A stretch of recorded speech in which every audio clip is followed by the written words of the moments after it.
So look, I will tell you, go back. I watched the first season of Sopranos. I can actually still vividly have this memory. In the back of a plane on the video iPod, like the first one with like the God. 1.5-inch screen, like just plowed through the whole thing. I think just some as sort of David Chase intended. Yeah. Yep. And let me tell you what, I was not comfortable. My butt hurt. I was, all the miserableness you expect in the back of the plane. I would have taken all that miserableness and been watching it on a massive screen, like there. And the bit that I was trying to articulate is we talked in this episode about the fixed cost sort of idea, right? The whole thing with tech businesses in general and entertainment businesses, this is why they're adjacent and why I cover both. These are entities where you spend a lot up front and then sort of zero marginal cost to spread around, right? Once you made a movie or once you bought sports rights, you want to spread it everywhere as possible. That's how you sort of maximize your sort of costs. Oh, by the way, just to go back to the Disney thing, this is the other bit. Because distribution is free, having a million streaming services doesn't actually cost them more. There's a complexity cost, and setting up the infrastructure is going to be difficult for sure, and that shouldn't be dismissed. But actually sending it out over the wires, it's not really any extra cost, right? So why not sort of do more?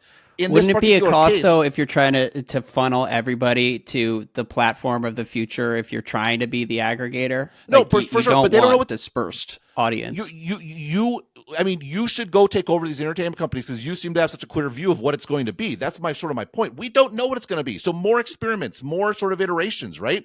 And why not experiment with this? To go back First to of the all, point, I could not do any worse than the people who have been running these entertainment companies the last Fair. 10 years. Fair point. Sure. But anyhow, to go back to the point, in this case, it's like a personal tech economics story. I can spend $3,500 once, and every flight I take from then until the thing breaks down is going to be dramatically better. Yep. That's pretty good, right? Now, is that a big enough market for the Apple Vision Pro in the very long run? Of course not. The reality is, I mentioned this on a podcast previously. It's a long-running joke that every tech demo is about improving the flying experience. And the answer is most people don't fly, right? Most people, if they do, they fly like once a year or not that often. That's why you have all the people in the non-TSA pre-line. It's like, how can you be so crazy not to apply for TSA pre?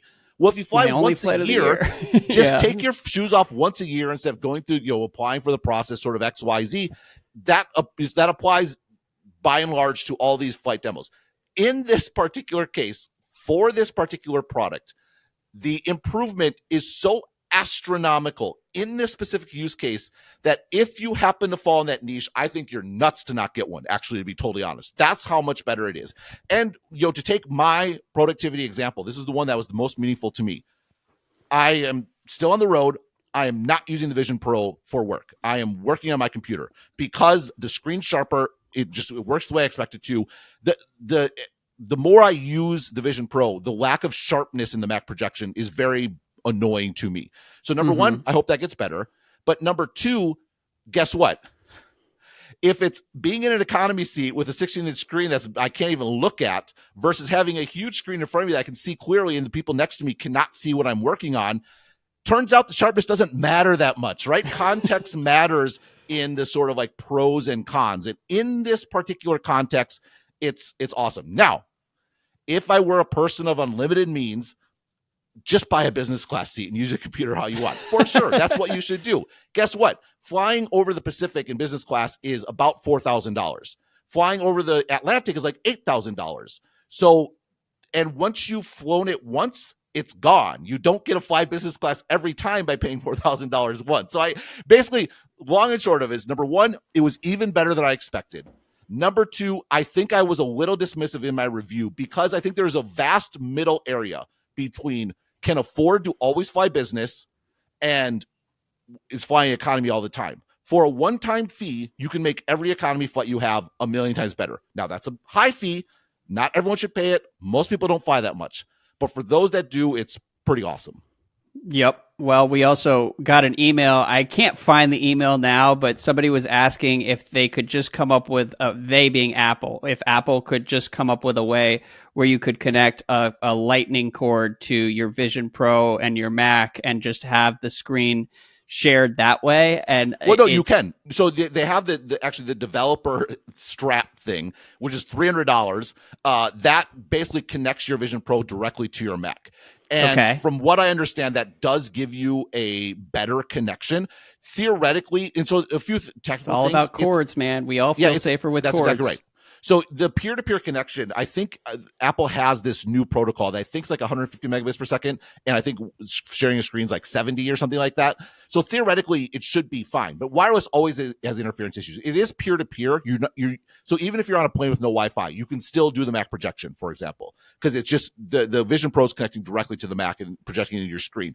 And if you have internet access, for example, you could just get internet access on just your Mac, and then your Mac's on the internet. Even if your Vision Pro is not on the internet, you can still sort of use it. I recommend the travel router. You can bridge the connection and everything can be online, but that's very geeky and technical. Also, by the way, just to address another annoying Twitter thing, I was like, oh, yeah, your battery life. I swear, these people, have you been on a plane in the last 10 years? Like, it is very rare you get on a plane with no power. And any plane you get on with no power is definitely not flying longer than 2 hours. Your battery's going to last you for the flight. So like the little CRJs, maybe no power. Basically every mainline airplane has power, has for a long time. So that's also not a concern. But I think I'm going to get that developer strap to sort of try it out. When and if Apple ships dual screen support, I'm sure that's going to work better because then you're approaching the theoretical sort of limit of their screen sharing capabilities. It is, in hilarious Apple fashion, $300. It's only USB 2 speeds, which is enough for this sort of connection. But it's like basically almost as much as a Quest. Mark Zuckerberg should have brought that up. Just hold them up. Here's a Quest. Here's a USB 2 developer strap. About the same price. We're not shaking down the American public here or the global public. Yeah. Well, rest assured, Peter, the tweet did in fact drive Ben insane, as you can tell by him continuing to reply to various people. This is the problem on Twitter is people respond with non sequiturs that is like nothing. Well, and then you feel obligated. People have these facile observations, and then you're worried, like, if I don't rebut this, it's gonna look ridiculous to anybody who's just glancing at this. It's like, well, the Vision Pro is not going to fix the fact I'm 6'4". Yeah. And I'm like, no, well, it's not. What do you want me to say? I admire the people who can tweet and just not worry about their mentions, not think about it, and just keep it moving. I've never been one of those people. So, so the big takeaway of Vision Pro on an airplane is never tweet.